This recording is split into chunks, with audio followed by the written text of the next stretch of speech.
Eto pa ang isang malala, mga kababayan. May isang tao si Ma'am Shi, well, in-expose ni Miss Maharlika yan. May tao si Ma'am Shi na kusang sumuko. Alam niyo ba yon? Kusa ng nagpakulong. Lagot ka, Ma'am Shi. Ano to, a strategy nyo? What? Parang, naku, baka ikanta ka nito, Ma'am Shi. Eto po yan, mga kababayan. Kasi, sabi ng puting ahas, tao mo raw ito.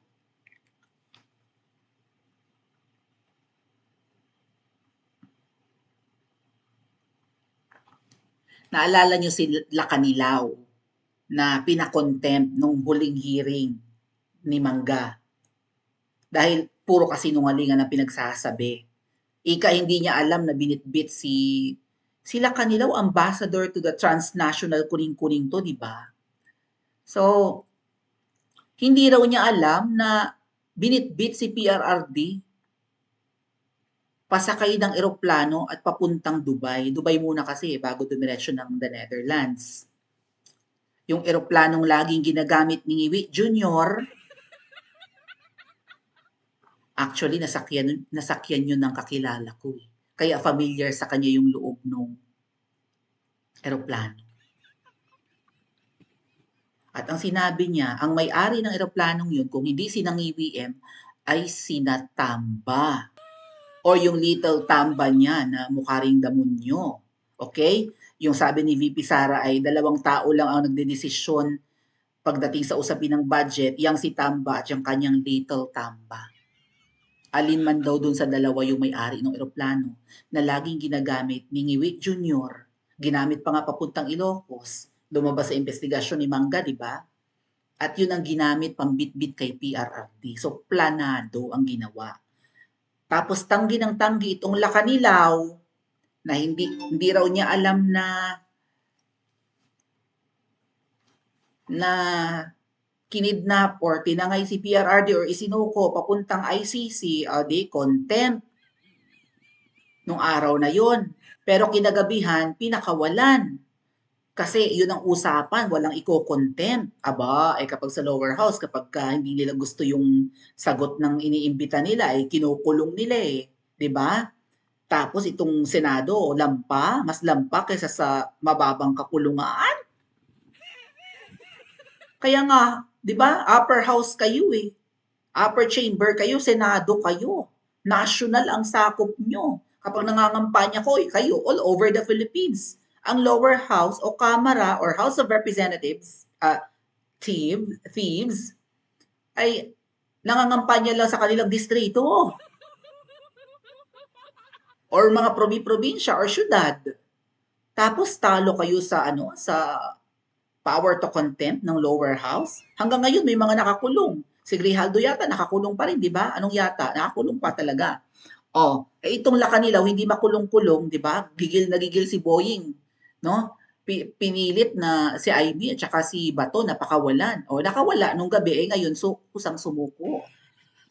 Allegedly, tao ito ni Ma'am Shi, mga kababayan. Ambassador Marcos Lacanilaw has been placed under Senate custody after having been cited in contempt during the legislative hearings on the arrest of former President Rodrigo Duterte. So ano ang kanyang alam sa nangyari? Ano ang kanyang partisipasyon? Kasi allegedly, itong tao ni Ma'am Shi ay naandoon sa tube nung binitbit si PRRD. Yung tubo na nakadugtong sa eroplano, kung 'di ba galing airport lalakad ka, nandun daw nakaabang tapos itatanggi niya na hindi niya alam.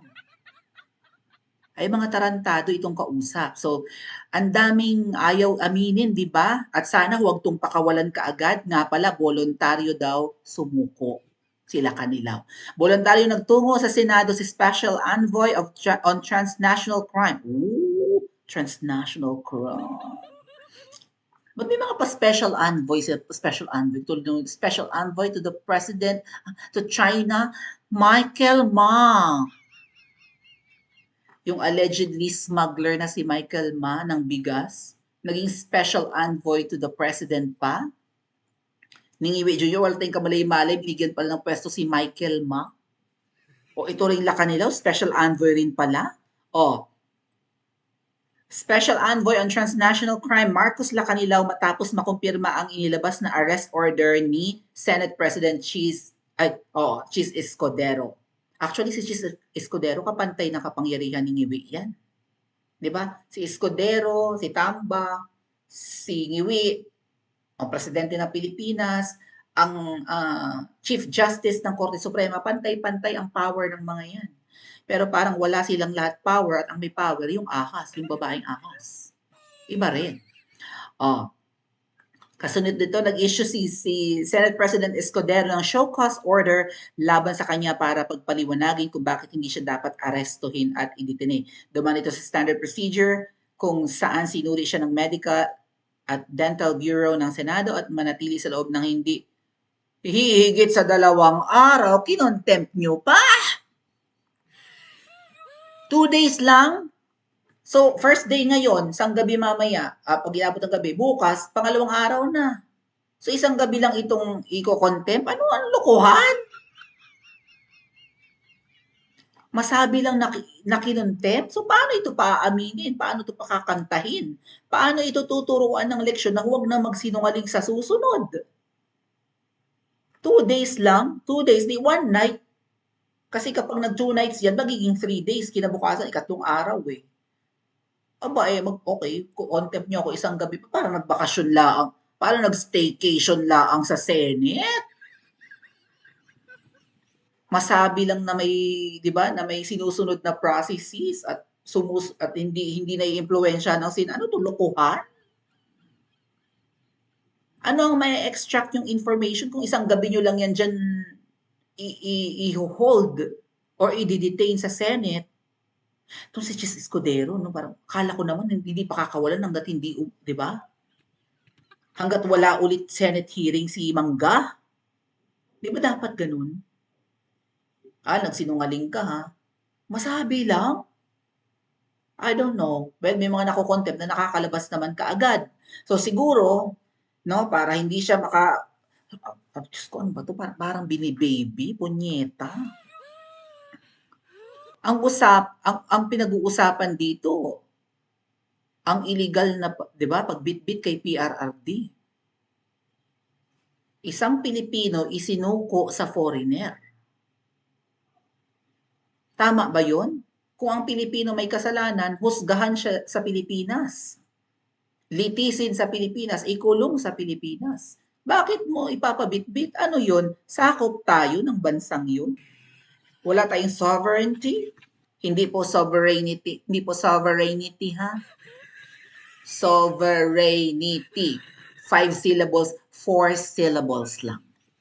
Sovereignty. Sovereignty. Sovereignty. Anyway, so much for the grammar police. Naalibadbaran lang ako pag naririnig ko yung gano'n na, what? You're holding a government office, tapos ganun ka magsalita? Parang si Castro lang din, di ba? Janre. Nakakarumi. Di naman sa pagmamagaling, pero may posisyon sila sa gobyerno, di ba? Mga tinitingalang tao, tapos pag nagsalita, sovereignty. Sovereignty po, pinangina mo. Tagalogin mo na lang, kasarinlan. No? Nagsasarili, ang pangit-pangit ka nagsasarili. Ibig sabihin, di ba? Walang pwedeng makisawsaw na banyaga sa ating affairs. Kung may problema kayo kay Pangulong Duterte, ipakulong nyo sa Pilipinas. Kung may kasalanan yung tao, ikulong nyo. Bakit? Hindi nyo kayang ikulong? Bakit? Palpak ng justice system sa Pilipinas? Ay mukhang palpak. Hindi na ito isang araw lang palang, isang gabi lang pala itong ikukulong. Paano nyo ito mapapakanta? Itong alleged tao ni Ma'am Shi, anong makukuha niyong info? Ano to? Sindakin? Hindi yan masisindak ng isang gabing bakasyon lang. Tama? Pa-comment nga po sa comment section at mag-like and subscribe din po kayo.